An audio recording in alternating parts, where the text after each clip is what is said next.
Majelis Permusyawaratan Rakyat Republik Indonesia atau MPR RI menggelar peringatan Hari Konstitusi di Gedung MPR DPR, Jakarta, Senin 18 Agustus. Peringatan Hari Konstitusi dihadiri oleh Ketua Umum MPR Ahmad Muzani, Ketua DPR Puan Maharani, Menko PMK Pratikno, dan para pimpinan serta mantan pimpinan lembaga tinggi negara. Dalam kesempatan ini, Ketua MPR RI Ahmad Muzani mengatakan Undang-Undang Dasar 1945 merupakan konstitusi terbaik yang dimiliki bangsa Indonesia. Meski MPR memiliki kewenangan untuk mengubah Undang-Undang Dasar, hal itu hanya akan dilakukan jika sangat diperlukan dan melalui proses yang sangat hati-hati. Tidak hanya itu, Ahmad Muzani juga menambahkan partisipasi dari semua pihak untuk mengawal implementasi Undang-Undang Dasar 1945 juga sangat diperlukan. Karena itu kami menganggap bahwa konstitusi kita yang telah mengalami 4 kali perubahan adalah konstitusi terbaik bagi Republik Indonesia, dan kita berharap semua lembaga negara bisa menjalankan fungsinya masing-masing sesuai dengan kewenangan yang dimiliki menurut Undang-Undang Dasar 45. Setiap tanggal 18 Agustus, Indonesia menandai Hari Konstitusi yang merayakan sahnya Undang-Undang Dasar 1945. Hari Konstitusi juga kemudian menjadi titik refleksi dalam memperkuat posisi hukum dasar dalam kehidupan bernegara.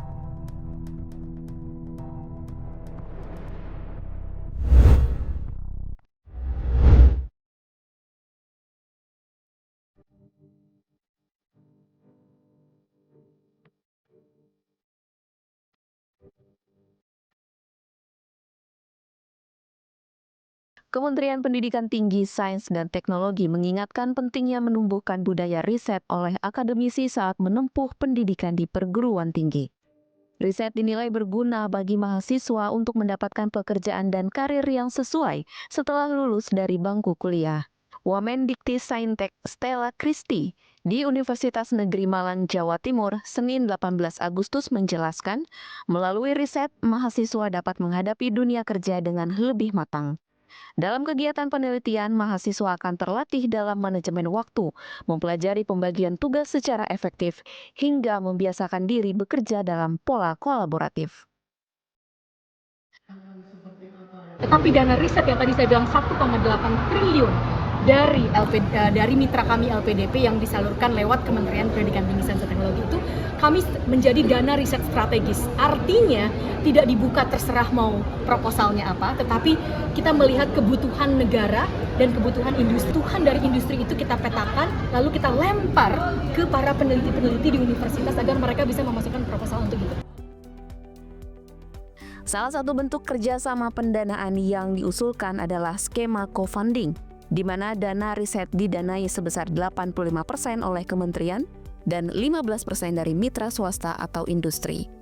Tahun ini sebesar 1,8 triliun dana riset strategis disalurkan melalui Kemendikti-Saintek yang difokuskan untuk menjawab kebutuhan industri maupun negara. Dengan langkah ini, diharapkan riset di Indonesia tak hanya lebih berkualitas, tetapi juga relevan dengan kebutuhan nyata di lapangan.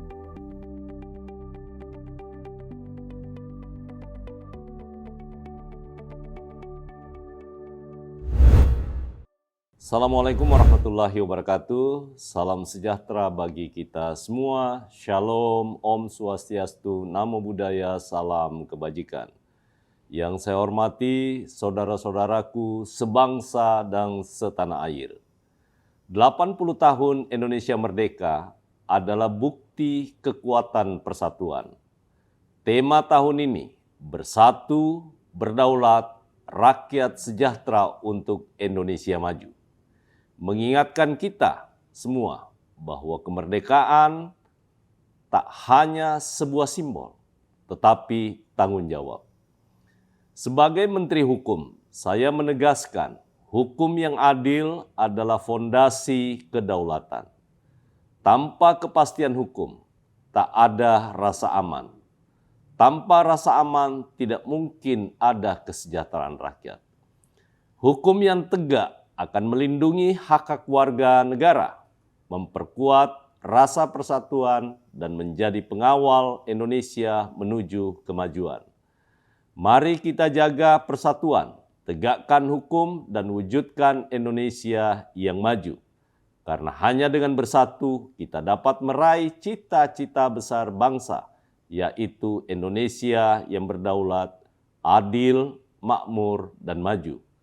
Selamat Hari Ulang Tahun ke-80 Kemerdekaan Republik Indonesia. Dirgahayu Indonesiaku, jayalah untuk selama-lamanya. Merdeka, merdeka, merdeka. Terima kasih. Wabillahi taufiq wal hidayah. Assalamualaikum warahmatullahi wabarakatuh.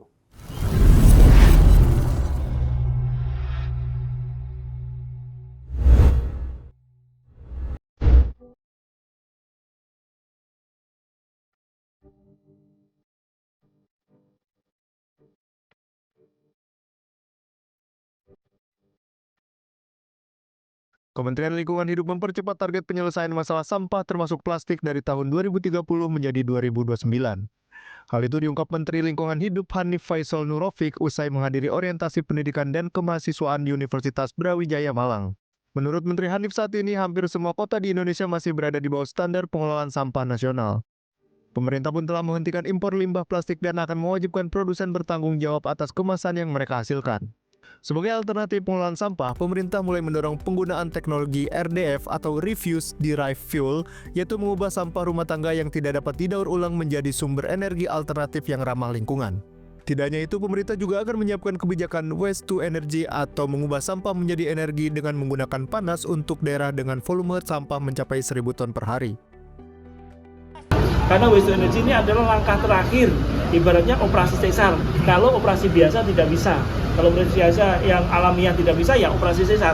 Artinya banyak risiko, mulai dari pendanaannya yang akan memiliki pendanaan yang cukup besar. Sehingga saran saya itu menjadi langkah terakhir waste to energy pada saat sampah meledak seperti di Bantar Gebang, Jakarta. RDF menjadi pilihan metodologi yang paling logis. Ya, sehingga kita sedang mendorong pada sampah-sampah menengah, medium, middle, kita larikan untuk membangun RDF di semua lininya. Menurut Menteri Hanif, sebagian besar kebijakan di Kementerian Lingkungan Hidup termasuk pengawasan dan penegakan hukum didasarkan kajian akademik. Untuk itu, kerjasama dengan perguruan tinggi menjadi bagian penting dalam membangun kebijakan yang tepat dan berkelanjutan.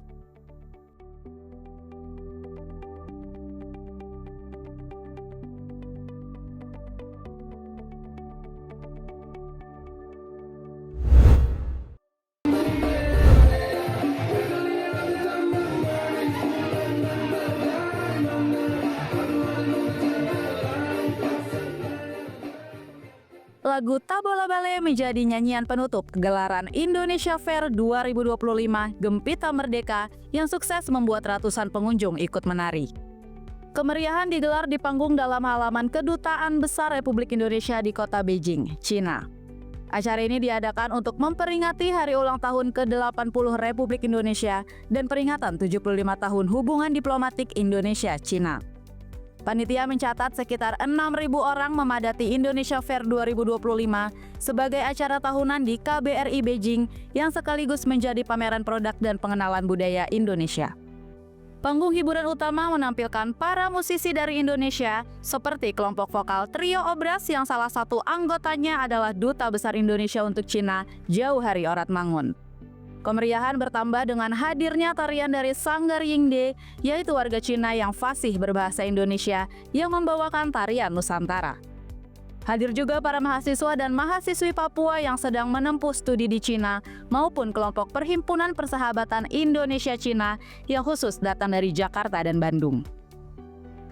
Indonesia Fair 2025 Gempita Merdeka juga menyuguhkan berbagai kuliner khas Indonesia, mulai dari sate ayam, batagor, tahu isi, hingga aneka minuman tradisional seperti es cendol dan es buah. Beberapa makanan ringan dan kopi dari jenama unggulan produk Indonesia juga tersedia untuk disantap bersama. Sebelumnya, tepat pukul 10:30 waktu Beijing, dilangsungkan upacara pengibaran bendera merah putih HUT ke-80 Republik Indonesia. Upacara dihadiri sekitar 300 orang WNI, diaspora Indonesia, maupun kelompok Kuicau, yaitu mereka yang lahir dan pernah tinggal di Indonesia tapi kemudian saat ini berdomisili di Cina. Peringatan Hari Kemerdekaan juga dilengkapi lagu-lagu perjuangan hingga lagu-lagu daerah. termasuk diantaranya lagu Tabola Bale yang tengah viral dengan nuansa pop Indonesia Timur yang mampu membuat pengunjung turut menari bersama.